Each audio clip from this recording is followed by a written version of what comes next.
It's time we have some real talk about Alonzo, what it's actually going to mean and what it's not going to mean. Ready?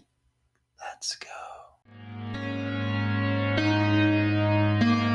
People are really excited for Alonzo, which is the rollout of smart contracts on the mainnet of Cardano. But that excitement needs to be tempered by a realistic perspective on what this is all actually going to look like.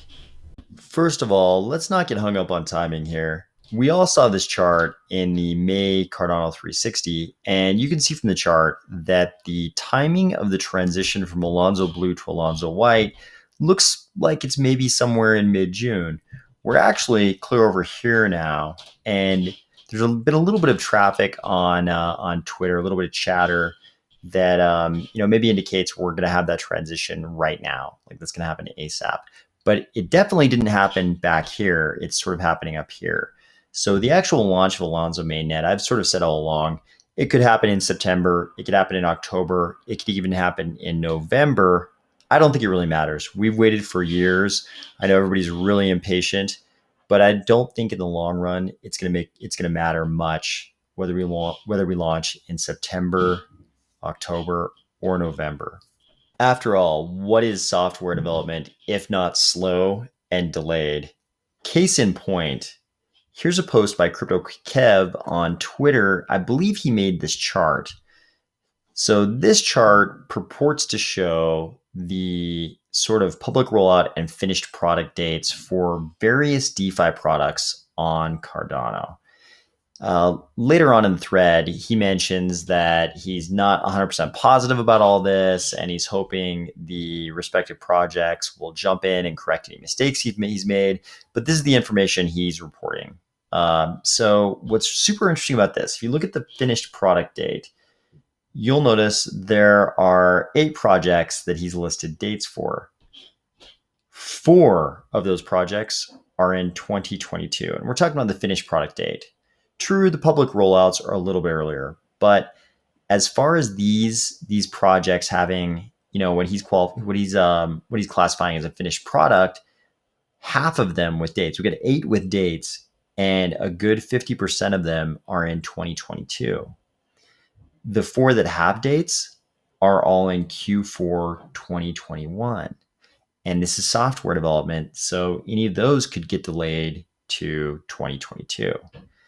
So even if Alonzo launches in September, of these projects he was able to list here, there's maybe a good half of them that won't actually have a finished product until 2022. And I mean, the dates in 2022 are Q3 2022, Q3 2022, Q1, it's a little bit quicker, and the rest are Q4 2021.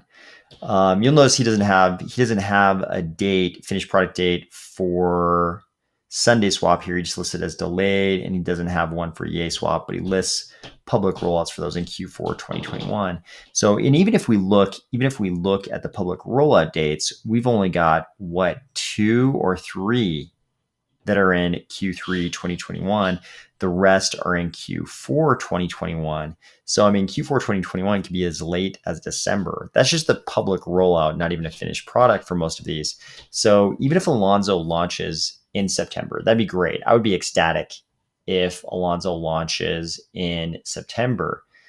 A lot of people are extremely excited about these DeFi products that are going to launch. And specifically, this is a list of DEXs. But a lot of them aren't going to be ready if Alonzo launches in September.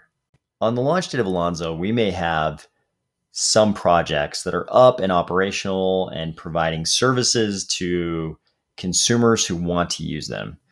You might be asking yourself, what about all the non-DeFi projects? There's more to smart contracts than just DeFi, and you're right, but it's pretty difficult to make any kind of a lengthy list of non-DeFi projects building for the launch of Alonzo that we really know anything about. What we do know about is that there are 4,300 developers interested enough in building on Cardano that they've been following the Plutus Pioneers course between its two cohorts. So in the first iteration of Plutus Pioneers, IOHK is reporting here that they had 1,500 developers graduate. In this second iteration that just started, they have 2,800 new students that are following the weekly lecture and the question and answer sessions. That's a total developer core of 4,300 developers. Sure, not all of them are going to build, but that's a lot. I mean, this is Lars putting on, what is it, an 8-10 week course? This is Lars putting on like a 10-week course. And between two 10-week courses, we're already talking about 4,300 people.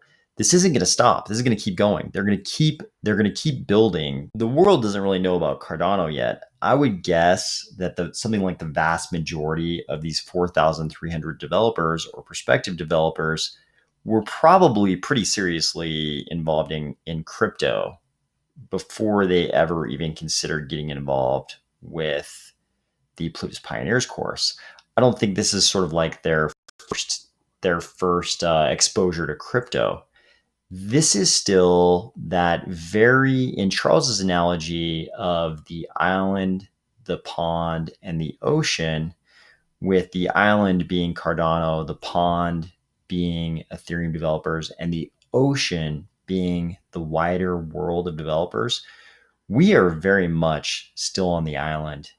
These people were all a part of the crypto island probably before they ever even considered becoming involved in the Plutus Pioneers course. But the ocean is much larger. According to this website, right now we might have, I don't know, 27 million software developers in the world. By 2023, we might have almost 28 million. By 2030, we might have 45 million. So it might be safe to say that the best stuff on Cardano won't be built this year or next year. It'll be built in the years to come. Lars posts the Plutus Pioneers classes on his YouTube channel, and you can see the kinds of numbers of views these videos are getting. 18,000 for the first one ever in the first iteration. We're sort of in the second iteration of Plutus Pioneers now. So he's getting 18,000 views, a little under 10,000 views. And then it drops down like all software development courses do. The numbers drop as you get towards the end of the course because people kind of drop off. But we're seeing 5,000 views, 4,000, 3,000, 2,000, 1,000. On the final one, 3,000. And then in this new iteration, 4,000. But Cardano's plan, again, is to attack that ocean of developers. We think, maybe it's like 27 million developers. So what are these numbers going to look like? In a couple of years, will Lars be hosting Plutus Pioneer classes and getting 100,000 views? It's possible, but these numbers are bound to go up as soon as the world notices something that someone posted on Twitter today. I forget exactly who it was, but somebody on Twitter posted today or within the last couple of days that Ethereum 2.0 is already here. It's called Cardano. I thought that was a really insightful comment because it's true for the vast majority of things people want to do on Ethereum and are complaining bitterly about the sort of brokenness of the protocol over. They can do those things on Cardano in just a couple of months. Cardano fixes a lot of the problems with Ethereum. The world's going to see that, and developers are going to see that there is a valley with greener grass right next door. They just have to learn a little bit about functional programming, a little Haskell, and they can create Plutus smart contracts. The really beautiful thing about getting to that level when hundreds of thousands of people are watching the Plutus Pioneers classes and not thousands of people is that we'll be able to grow beyond this current stage we're in. It makes sense that when Alonzo launches, we're going to see a bunch of DeFi projects because that's what's busy on Ethereum. On Ethereum, we have a bunch of DeFi projects. I mean, how often do you hear of anybody in crypto talking about doing anything on Ethereum besides DeFi projects? Sure, you might have somebody who's deeply interested in crypto kitties, that kind of stuff. Some weird thing. We've got Decentraland, things like that going on, little NFT projects. But a lot of what people are doing, if you run into somebody who's actually using Ethereum for something, it's a lot of it is DeFi. But if you walk out on the street, if you just walk down the street in a downtown area of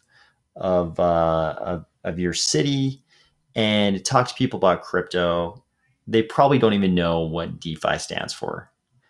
And if you talk to them about things like swaps or crypto loans or liquidity provision or arbitrage between liquidity pools, these are things they probably don't care about. These are things that people within crypto care about, because what a lot of people are doing in crypto right now is just sort of the speculation thing. So all of these things are interesting to us because we're the very early adopters of crypto.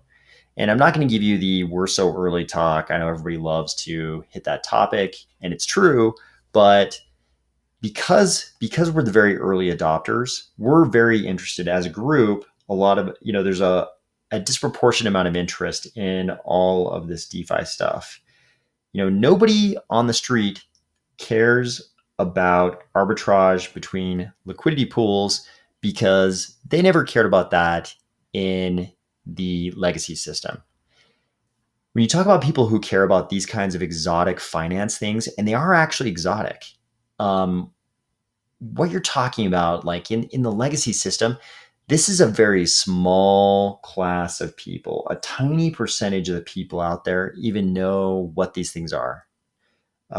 If you talk to somebody about how crypto loans work, they're not going to know because they were never interested in stock loans.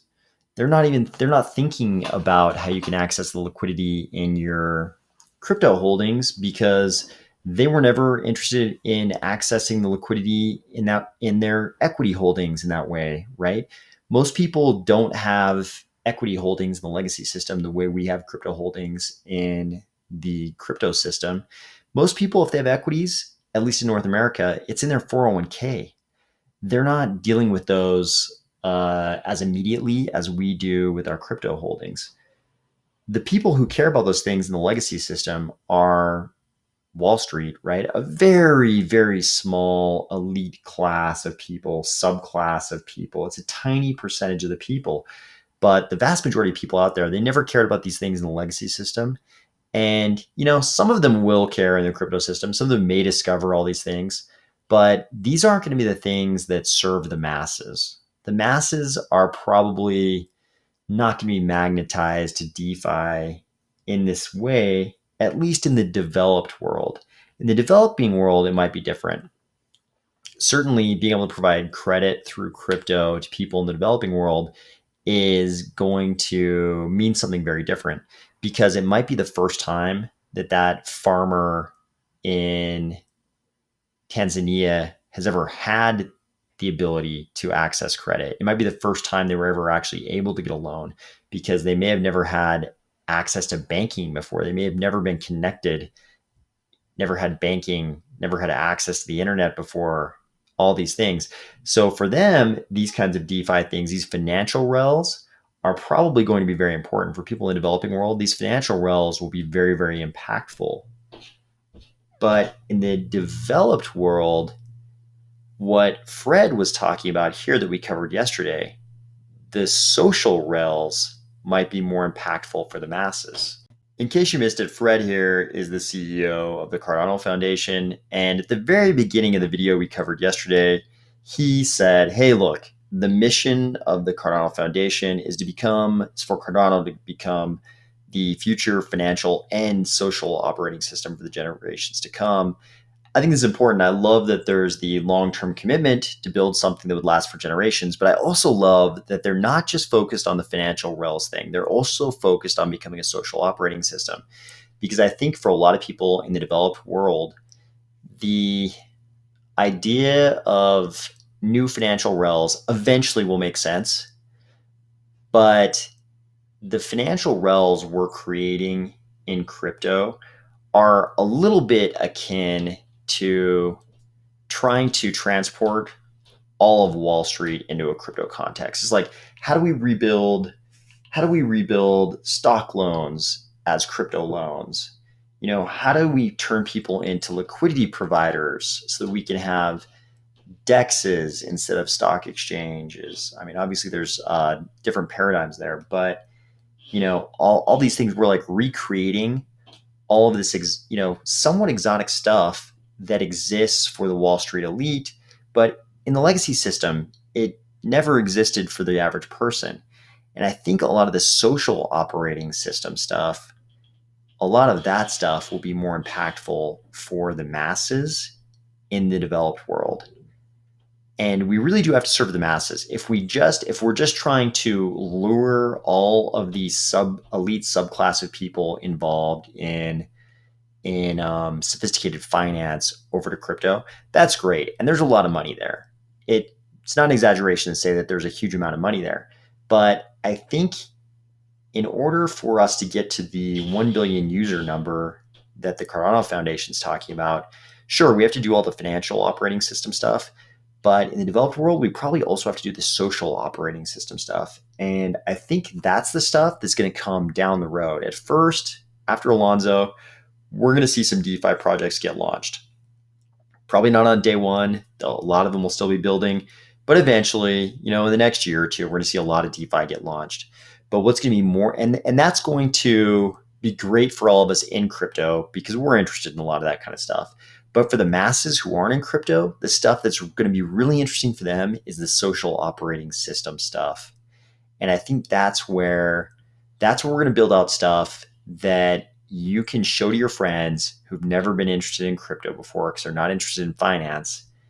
And blockchain technology underlying Cardano is going to allow them to do brand new things they've never been able to do before, just like the internet allowed them to do brand new things. All of a sudden, they could email someone halfway across the world. All of a sudden, they could watch a YouTube video made by someone on a different continent. They could chat with someone, they would never normally come into contact with. These are the kind of leaps, brand new things that are going to be made possible by the social operating system stuff. And that's probably going to have the more dramatic impact on the developed world. The financial operating stuff, it'll also have a huge impact down the road. But I think initially it'll have its, I don't want to say greatest impact, but it'll be more dramatic. Its impact will be more dramatic in the developing world. So we kind of need to prepare ourselves here. On the day that Alonzo hits, when smart contracts launch on the mainnet, whatever month in the fall that happens, we need to be a little bit prepared to see a bunch of DeFi projects, some of which are not in final draft form. Maybe that's the most charitable way to put it. That it's probably going to be the case that we're going to see a bunch of DeFi projects that are not in final draft form. They'll probably get built out down the road. Who knows? Maybe some of them won't. Maybe some of them will be perfect, glowing examples of Cardano DeFi on day one. We don't really know, but there's going to be a lot of that. And the best things that Cardano smart contracts can provide probably won't come till down the road. Probably won't be this year. Probably won't be next year. It's going to be down the road after Cardano has a chance to attack that ocean of developers, bring them in to the functional programming world, get them familiar with Haskell, get them familiar with Plutus, get them familiar with the way blockchains work. And then we're going to have, I think, the really groundbreaking stuff, including all the stuff that becomes the components of the Cardano social operating system. Talk to you tomorrow.